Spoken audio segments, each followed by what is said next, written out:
ট্ৰাম্পে কপাইছে বিশ্ব ট্ৰাম্পৰ নীতিৰ পিছতেই বিপদত ৰঙা চিন ট্ৰাম্পৰ টাৰ্গেটত আৰু কোন কোন জানক সবিশেষ ৰাষ্ট্ৰপতিৰ দায়িত্ব লৈ একশ্যন মোডত ডোনাল্ড ট্ৰাম্প আমেৰিকাৰ নীতিক লৈ কম্পিত বিশ্বৰ কেইবাখনো দেশ সমান্তৰালকৈ মেক্সিকোৰ ওপৰত 25%, কানাডাৰ ওপৰত 10% কৰ আৰোপ ৰঙা চিনৰ ওপৰত অতিৰিক্ত 10% শুল্ক আৰোপ আমেৰিকা যুক্তৰাষ্ট্ৰৰ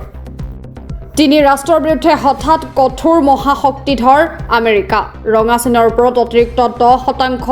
শুল্ক আৰোপ আমেৰিকা যুক্তৰাষ্ট্ৰৰ সমান্তৰালকৈ মেক্সিকোৰ ওপৰত 25%, কানাডাৰ ওপৰত 10% কৰ আৰোপ কৰিছে আমেৰিকাৰ এই নীতিক লৈ কম্পিত হৈছে বিশ্বৰ কেইবাখনো দেশ পুনৰবাৰ জনাইছো ট্ৰাম্পৰ এই নীতিৰ পিছতে বিপদত পৰিছে ৰঙা চিন ট্ৰাম্পৰ টাৰ্গেটত আৰু কেইবাখনো দেশ পৰিছে সমান্তৰালকৈ মেক্সিকোৰ ওপৰত 25%, কানাডাৰ ওপৰত 10% কৰ আৰোপ কৰিছে ৰঙা চিনৰ ওপৰত অতিৰিক্ত 10% শুল্ক আৰোপ কৰিছে আমেৰিকা যুক্তৰাষ্ট্ৰৰ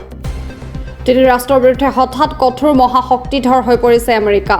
ৰাষ্ট্ৰপতিৰ দায়িত্ব লৈ এতিয়া একশ্যন মোডত Donald Trump news desk news MD